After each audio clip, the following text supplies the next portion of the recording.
Let's just look up this word. How the hell do I pronounce this? Hey there friends, welcome back to my channel. I'm very happy to be bringing you a new video. I've never done this type of video before, but I reckon it will be a bit of fun for me and for you, hopefully. So, as per the title of the video, I recently purchased these two books. So, the one is Black Buck by Matteo Ascaripo. I'm saying it so wrong. So I have this book. I actually was influenced by a friend to get it. Do you guys remember Letabo? I had bookish discussion with Letabo. I don't know if you guys remember, but yeah, I'll link it in the cards above. Look at this pimple. It's so big. Anyway, so this is the first book. And then the second book is this. It's called Triangulum by Masande Changa. Yeah, and I really love Masande's work. I have a review of his first book that's also in the card. So, yeah, I need you to help me choose which of these should I read at the moment. I mean, I'm going to read both anyway, but I was wondering, what do you guys think? Which should I give a chance to first? Okay, guys, so what I'm going to do is I am going to read the synopsis, maybe a page or two, and then based on that, you guys can help me decide what I'm reading, right? So, very simple, very easy idea. So, please join in on the fun and comment below what do you think I should read next. US based author or South African based author. So let's do it. Okay, so this says sales is as American as slavery, and America is long overdue a new salesman. Okay, bold statement.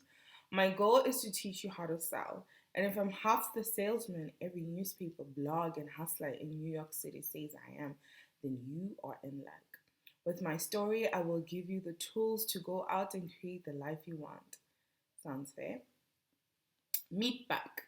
But before Buck was Muhammad Ali of sales, floating like a butterfly and selling like a demon, he was Darren, an ambitious 22-year-old living with his mother and working at Starbucks. All that changes when a chance encounter with Rhett Daniels, a silver-tongued CEO of New York's hottest tech startup, results in Darren joining Rhett's elite sales team. On his first day, Darren realizes he's the only black person in the company. And when things start to get strange, he reimagines himself as Buck, a ruthless salesman unrecognizable to his friends and family. Money, partying, and fame soon follow Buck, and wherever he goes, more is never enough.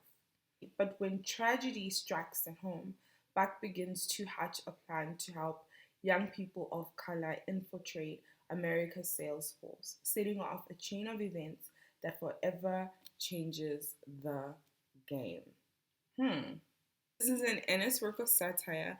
Black Buck is a hilarious, razor-sharp skewering of office culture, a propulsive, crackling debut that explores ambition and race and makes way for a necessary new vision of the American dream. I mean, that sounds so good. So interesting. I mean, I can't say I've ever read a book with this type of storyline, so that'd be interesting. Especially if it's funny. I would love a funny book right now. Yeah, what do you guys think? The day that changed my life was like every other day before it, except that it changed my life. I suppose that makes it important as a birthday, wedding. I suppose that makes it as important as a birthday, wedding, or bankruptcy, which is why I celebrate the 20th of May every year like it's my birthday. Why the hell not?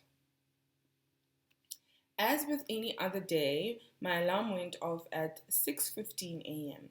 The buzzing interrupted an unremarkable dream that left me with morning wood. Okay. I've never heard that term before, damn it. Okay, morning wood.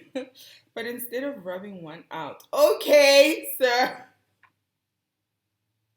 I kissed my photo of my girlfriend, Soraya, straightened my leaning tower of books, said good morning to my posters of Scarface, The Godfather, and Denzel as Malcolm X, and stood in front of my mirror, taking stock of the person staring back at me. I didn't know I didn't know it back then, but I was and am an attractive black man. Okay. At 6'2", I'm taller than average, and my skin comparable to the rich caramel of Weather's original. Thanks to my pops, is so smooth you wouldn't believe it's not butter. Okay, sir.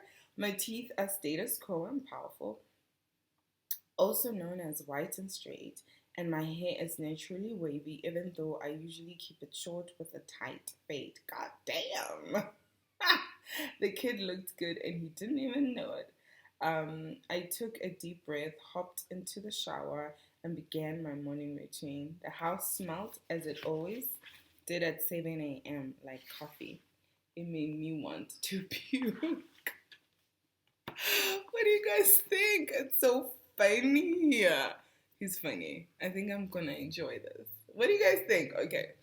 Okay, so that's Black Bug. Okay, so the next book is this one. Sunday is a South African author. I'm not too sure where this is based, but yeah, let's read about it and find out. Okay, so this is how it starts, or the synopsis starts. I laid myself down in the dust, and this is when the hum arrived, and the machine appeared before me, breaking the arid horizon and standing larger than I'd ever seen it. The narrow rectangle of light at its base, and I understood that it was a door.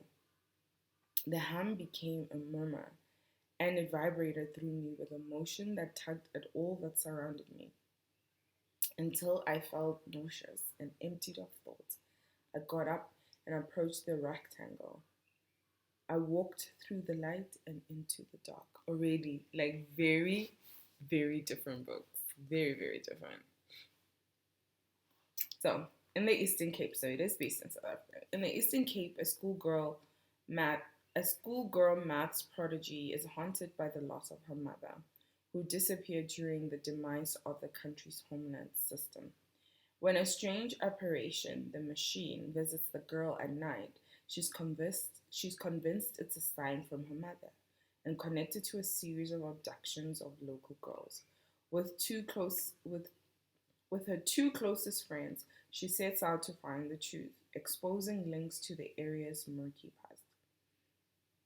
Are her visions disturbed hallucinations to be medicated away, or are they evidence of supernatural, perhaps even extraterrestrial contact? Years later, as a gifted data scientist in a dystopic surveillance state, she is drawn into a world of espionage, shadow corporations, eco terrorists, and hackers through the love she feels for an elusive artist.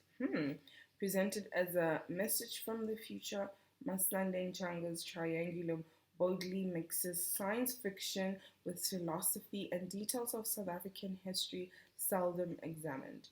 An affecting exploration of bereavement, sexuality, and coming of age, this multi layered novel showcases a completely original talent coming into his full powers.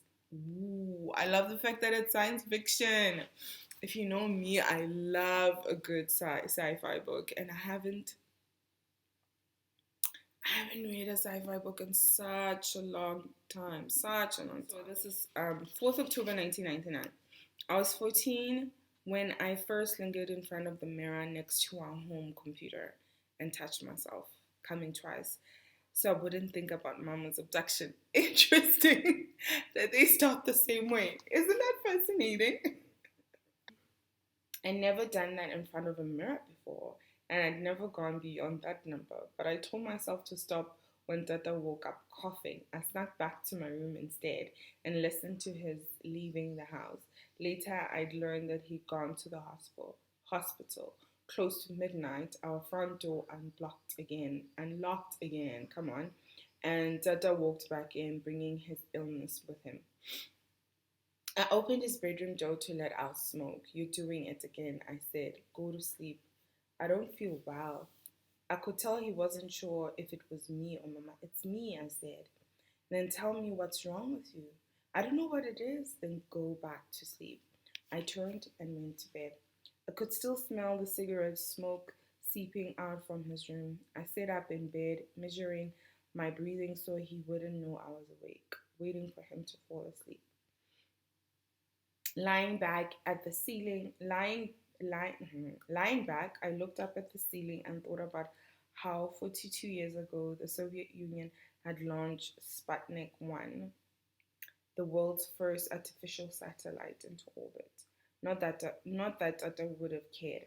Although he had a degree, it was in agriculture from a farming college in the mid 1970s. I closed my eyes, feeling cold as the bed sheets bunched up behind me, and I remembered a time where I'd feel a pain similar to this, in magnitude at least. Okay, so we can already tell that these two books are very different in tone, in genre. Obviously, the story is also very different. Oh, this is hard. I am so undecided. um, this is why I need your help. Please help me. Which of these should I read first? I'm kind of leaning towards this because I just finished reading James Baldwin's Giovanni's Room, and that's, on the serious side of life. So I think honestly, I'm leaning towards this. Although I'm like, oh, I haven't read speculative fiction in such a long time, and I miss it. Anyway, I can't help myself. So please help me. Anyway, guys, so that was the video for today.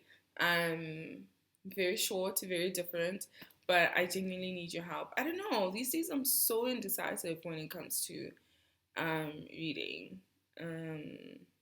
Anyway, help me out.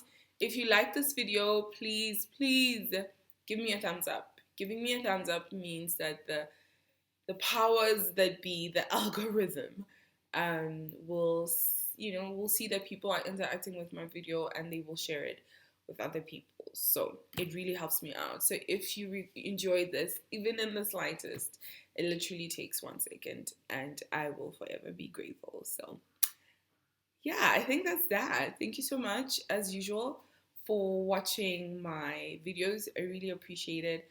And thank you for engaging with me, as always. All right, guys, have a good week. Bye.